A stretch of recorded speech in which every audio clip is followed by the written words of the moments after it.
Finally decided to cut off my family after years being the good and dependable middle child who still gets neglected a lot. But I'm the narcissist? Would I be the a-hole if I disowned my parents after my mom refused to take care of me after I give birth? Original post. I, 28 female, am 30 weeks pregnant with my first child, and I'm about to move to another state. My mom has a tradition of taking care of my siblings when they give birth until they recover. She did it for my older sister and my brother's wife, so I assumed she would do the same for me. However, a week ago, she told me she couldn't because it was too far away. We got into a fight about it, and I told her to leave my house. Now we're not talking. Before you judge me and say my mom isn't obligated to take care of me, I want to clarify that this isn't about needing my mom's help. It was never about that. I've always been the one child in the family that nobody really cares about. My parents claim they love and treat us all equally, but it's painfully obvious that they love me a little less than the others. I used to wonder if I was adopted, but nope, 100% theirs. It's always about my siblings, how they're doing, how my mom and dad are struggling, but it's never about me. It was never about me from the beginning. My birthdays were rarely celebrated because my parents either forgot or just threw something together at the last minute and called it a party. My high school graduation? No celebration because my parents had already spent too much money on my older brother's college graduation party. They promised to make it up to me. Spoiler alert, they never did. My parents contributed to my siblings' wedding expenses. But when it came to mine, they said, "Since your husband comes from a good family, we don't have to contribute." Their words, not mine. I've always been the one expected to listen to mom and dad vent about their problems. I had to help my mom because my older siblings had too much schoolwork, and my younger siblings were too young to do chores. They always told me I was a good daughter, but I was never the one they bragged about to their friends. No matter how hard I try to make them proud, my achievements were always overshadowed by my siblings. I have tried multiple times to talk to them about how I feel, but the only response I ever got was a scolding about how I was being spoiled. I hated my life until I finally moved out, but I never had a courage to cut ties, hoping they would change. Well, my mom just proved me wrong.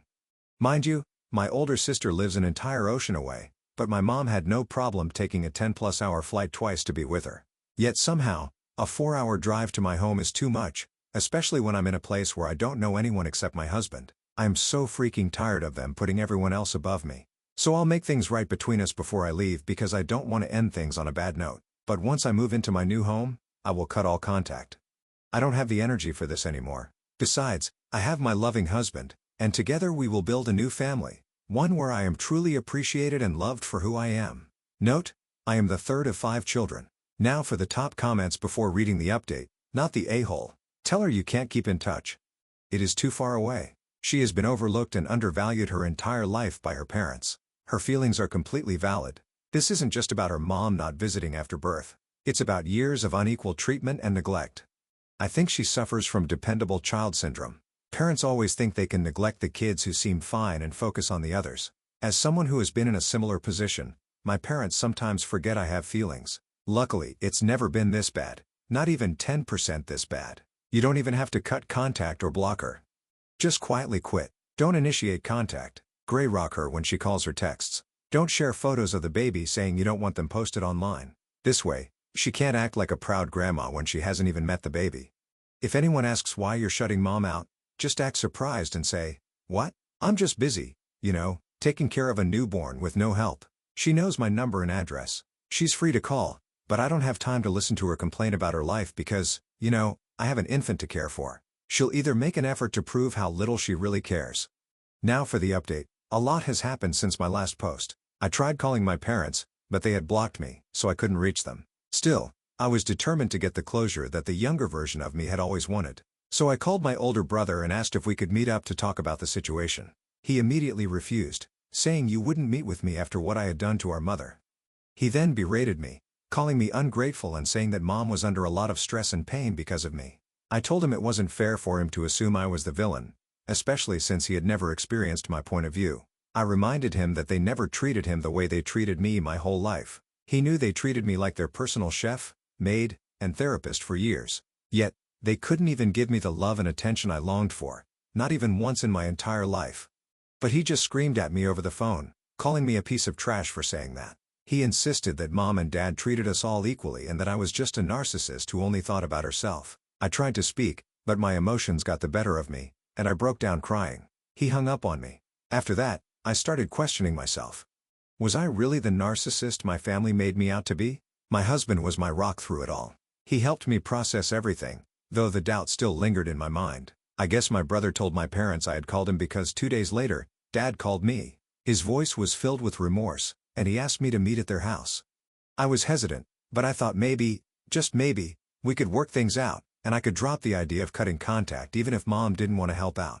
After 3 days of talking to my dad, my husband and I went to their house to meet with them. I thought it would just be the four of us, my husband, my parents, and me. But they invited my brother and his wife too. As soon as we sat down, my dad started talking about how disappointed he was in me and how things shouldn't have escalated like this. I agreed, saying he was right. It shouldn't have come to this, but I told him I had assumed, since Mom had helped take care of my sister and my brother's wife, that she would do the same for me. Instead, she chose to favor everyone else above me, and it was frustrating. I laid everything out. I told them how I had felt for years, how I had been treated, and how much pain they caused me. But none of them cared. They just sat there like my words meant nothing. And that was the moment I realized I didn't mean anything to them. So why was I still fighting to be part of a family that didn't even want me? My husband was about to speak, but I stopped him. I didn't want him wasting his breath. Everyone took turns blaming me, giving their opinions and why I was wrong. Then Dad asked if I had anything to say to Mom. I simply told her I was sorry, not because I had done anything wrong, but because I didn't want to carry bad blood between us before I closed this chapter of my life and moved on. She didn't say anything back. Then Dad said we all needed some time to cool off and set some boundaries, and I guess that was it. That was goodbye. Over the next 2 weeks, we packed up and left the state. I didn't tell anyone where we were moving. Once we were settled in our new home, I wrote a long message explaining everything. How they had treated me, how I felt, and how much it had hurt me. At the end of the message, I told them I was completely cut in contact with my parents and older brother. Then I changed my phone number and blocked all of them on social media. And you know what? My life has never been this peaceful. For the first time in a long time, I'm happy. My baby will be arriving any day now. And while it's stressful, I love this new chapter of my life. We even hired a house helper because why not? My days now consist of sleeping, taking walks, eating some more, having back and hip pain, and repeating. And honestly, it's not that bad. Sounds like you finally chose peace over drama. Wishing you all the happiness with your little one. Yep, sometimes family is just a title. You don't owe them anything if they don't treat you with love and respect.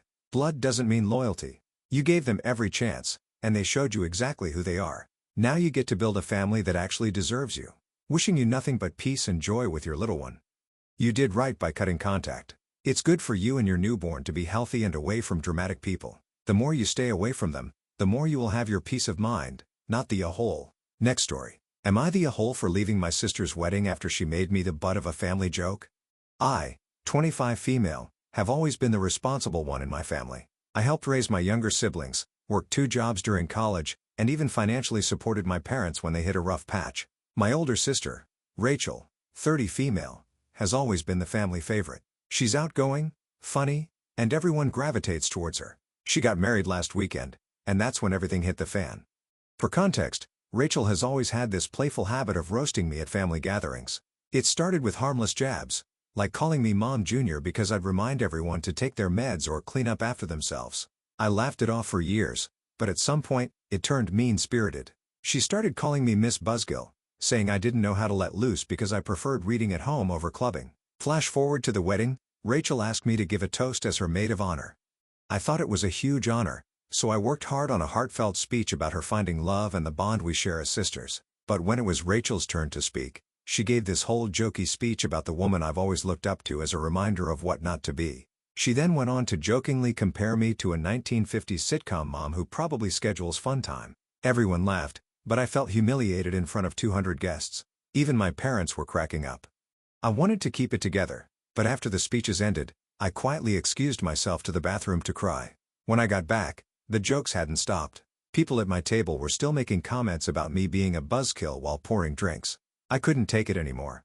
I grabbed my purse and left. Since the wedding, Rachel has been blowing up my phone, calling me dramatic and saying I ruined her big day by storming off. My parents were siding with her, saying it was just a joke and that I need to loosen up. I told them I'm done being the family punchline, and now everyone's calling me selfish for making the wedding about me. Am I the a-hole? Now for the comments. Not the a-hole. Time to go no contact with your family and see how it goes. Absolutely. It's a little rich that parents who took financial and material help from their college-age daughter were laughing at her being called a buzzkill. You were doing all those things to plug the holes they couldn't. It's great that you helped, but you can just stop. Let them figure it out. Go buy books, travel, and do things that bring you joy. Let them keep their life of the party and their jokes. You'll be all the better for it. They have definitely shown you they don't respect or value you. Put yourself first now and prioritize your needs. You will be fine, not the a-hole in any way. His sister's speech was hurtful and unnecessary.